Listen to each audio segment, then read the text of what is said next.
Rate, minimum shading rate, जिसके through आपके जो सारे सैम्पल्स है और सारे शेडोज़ के अंदर जो ग्रेन्स है वो यहाँ से ही कंट्रोल होता है। तो ये वाला जो ऑप्शन है सबड्यूस का। और generally students always ask me कि सर ये ग्रेन्स क्यों आ रहा है, and you know there are lots of questions regarding the quality. तो देखिए उस चीज़ को मैंने बहुत बार कवर अप कर चुका हूँ कि आपको हमेशा ऑप्टिमाइजेशन करना पड़ेगा। आप अच्छे सेटिंग, ज़्यादा सेटिंग रखो, ये ज़रूरी नहीं है कि ग्रेन्स निकल जाए। आपको दो चीज़ों में ध्यान रखना पड़ेगा, एक तो है शेडो में और शेडर्स में। अगर आपने कोई ग्लॉसी मेटल यूज़ किया है तो उसके अंदर आपको शेडर्स के अंदर सबड्यूस बढ़ाने पड़ेंगे। और अगर आपने लाइट्स यूज़ किए तो लाइट के अंदर आपको सैम्पल्स होते हैं या फिर रेज होते हैं या तो सबड्यूज होते हैं, तो उसको अगर आप बढ़ाओगे तो आपका जो शेडो है वो सॉफ्ट हो जाएगा, जिस वजह से आपके ग्रेन्स कम हो जाएंगे। ओके, सो वो ग्रेन्स कम करना हम लोग एक डेमो सीन देख लेंगे, where we will be having a comparison between before and after, जिसके थ्रू आपको काफ़ी क्लियर हो जाए। सो फिलहाल area light is so much is this much with regards to the area light. इसमें इतने सारे ऑप्शंस की यूज़ करने की ज़रूरत ही नहीं पड़ती। बट सपोज़ कि मुझे इस एरिया लाइट में कोई टेक्सचर डालना है, that I want to add some kind of a colour texture. तो मान लो कि मैं टेक्सचर की जगह पे, नन की जगह पे, if I am taking a bit map, अगर मैं कोई फाइल लेता हूँ, यानी मुझे कोई टीवी बनाना है और टीवी के अंदर मुझे कोई सीन चल रहा हो वैसा दिखाना है, so I can just put this light in front of a TV and I can just select any of these settings. Suppose ये ऐसा कोई मुझे इल्यूमिनेशन चाहिए इस कलर का, तो ये जो ऊपर का कलर्स और ये सब है, ये सब डिसरिगार्ड हो जाएगा और ये जो इमेज है उसी का कलर इस सीन के अंदर आएगा। देखिए ब्लू कलर आ गया। अभी ब्लू कलर क्यों आया? क्योंकि उस इमेज के अंदर ब्लू कलर था। और मैं इस इमेज को अगर ट्वीक करना चाहूँ तो इस इमेज को आप ड्रैग एंड ड्रॉप कर दो मटेरियल एडिटर में, तो ये देखिए ये इमेज यहाँ पे आ गई। अभी इसमें अगर आप मान लो कि ये रोटेट करते हैं, या तो you can do what ever you want, you can just say इसका टाइलिंग आप चेंज कर सकते हैं, या फिर मान लो कि इसको आपने रोटेट कर दिया, तो आपका कोई सीन है जिसके अंदर आपको अपने हिसाब से रोटेशन या जो भी ट्विकिंग करना है, you can just do it easily. आप एरिया लाइट के अंदर भी टेक्सचर दे सकते हैं using this texture option. Okay, so आपकी एरिया लाइट में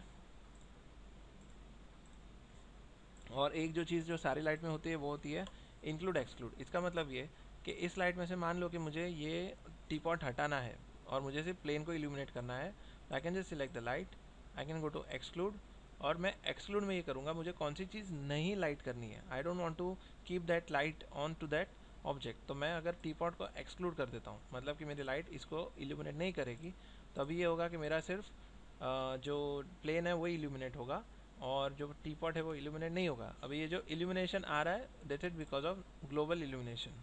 देखिए ये ऑन है, अगर मैंने इसको ऑफ कर दिया तो ये जो ओवरऑल जो आपको लुक एंड फील आ रहा है वो भी चला जाएगा। आपका सिर्फ ये जो प्लेन है वो इल्यूमिनेट हो रहा है, आपका ये टीपॉट है वो इल्यूमिनेट नहीं हो रहा है। बट अगर मैं उल्टा कर दूँ कि अगर मान लो मैंने एक्सक्लूड में से निकाल के इसको इंक्लूड कर दिया, तो अभी ये होगा कि ये टीपॉट ही इल्यूमिनेट होगा और बाकी कुछ भी इल्यूमिनेट नहीं होगा।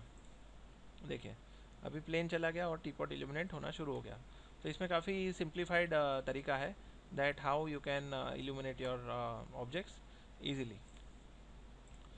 सो this happens to be our area light. और देखिए इसमें आपको हाइड करने से आपका लाइट का इल्यूमिनेशन बंद नहीं होगा।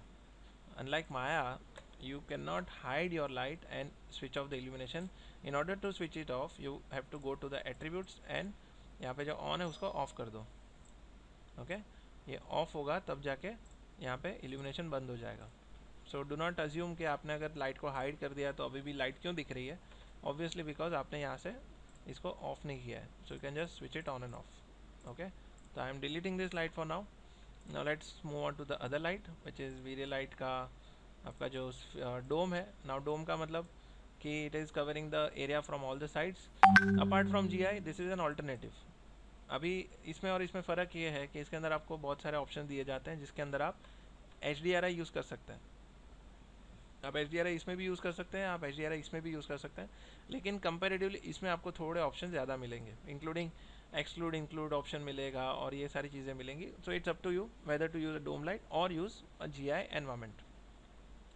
तो सपोज़ मैंने इसमें GI तो ऑन ही रखा है, I have switched on the GI। तो आप देखेंगे मैंने जैसे डोम लाइट क्रिएट किया, और डोम लाइट का कोई पोजीशन नहीं होता, उसको आप सीन में कहीं पे भी रख सकते हैं, it will be having the same effect.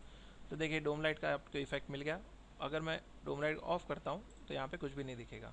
Okay, so I will keep it on, और यहाँ पे ना ये डोम का आपको ओवरऑल एक लाइट मिल रहा है जिसका कलर वाइट है, यानी कि न्यूट्रल है। तो अगर मान लो मुझे इसके अंदर HDRI कॉल करना है, suppose if I want to call an HDRI, तो आई विल से नन में I will go to V-Ray HDRI, और वीरे HDRI में I will call one of these HDRI that I have.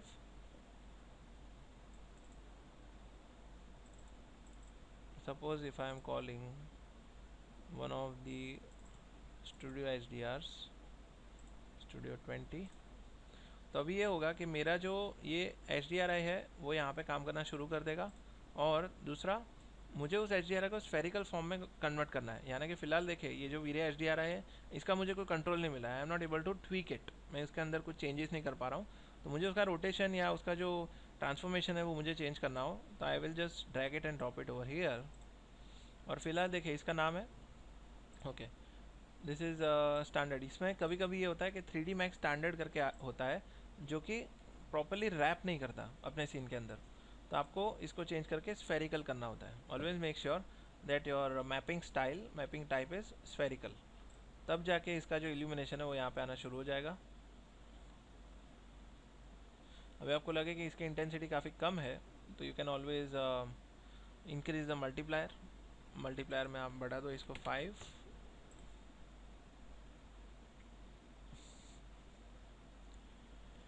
And students might feel के sir इसमें तो बहुत ही यानी there is nothing that we are able to see in this. अभी इसका रीज़न ये है कि हमने शेडिंग ठीक से नहीं किया, we have not yet shaded the object properly.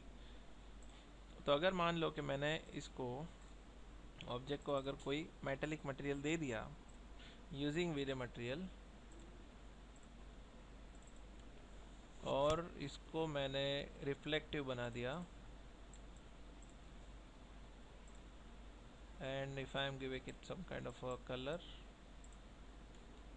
so now you will see कि इसके ऊपर जो HDRI का जो look and feel है वो काफ़ी चेंज हो जाएगा। so now you will see that this object has become much more metallic, और you can say ceramic type का लग रहा है ये आपका ऑब्जेक्ट। ठीक है, तो इसके ऊपर अभी स्टूडियो लाइटिंग का जो उसका जो लुक एंड फील है, उसका जो सिग्निफिकेंस है वो इसके ऊपर ठीक से अभी दिख रहा है। अभी अगर मुझे लगे कि एक जो लाइटिंग काफ़ी डार्क है, I can further increase the illumination.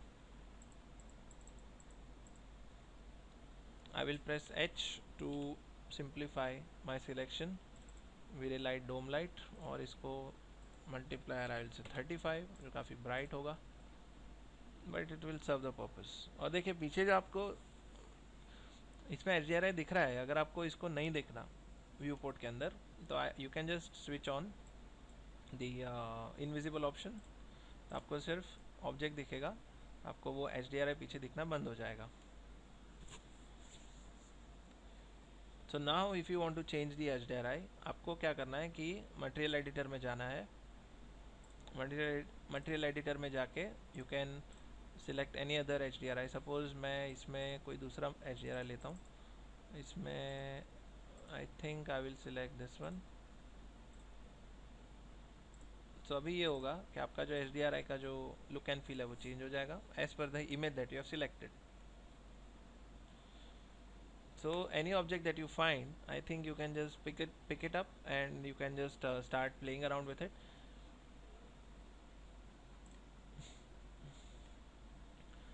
So now this happens to be the dome light. Dome light के अंदर आपको ध्यान रखना है कि मान लो कि आपने डोम लाइट को अगर विजिबिलिटी ऑप्शन अगर आपने इसमें ऑफ नहीं किया है, यानी कि विजिबिलिटी का अभी भी आपको जो सीन के अंदर अगर आपको दिख रहा है, तो इसका तकलीफ़ ये होती है कि मान लो कि आपने यहाँ पे ऑन कर दिया, तो प्रॉब्लम यहाँ पे होगा कि आपका डोम लाइट के अंदर यहाँ पे अल्फ़ा दिखाई देगा। Sometimes if you are keeping the dome light, तो यहाँ पे उसका हॉराइजन के ऊपर you might see the alpha of the dome light. तो जैसे आपको R0 में प्रॉब्लम होता है, वैसे इसमें भी प्रॉब्लम होता है कि आपको यहाँ पे अल्फ़ा दिखाई देता है जो उसका एज होता है। So maybe you just have to keep this off, क्योंकि आपको वैसे भी HDRI का रेंडर नहीं निकालना होता। अगर आप इसको सेव करेंगे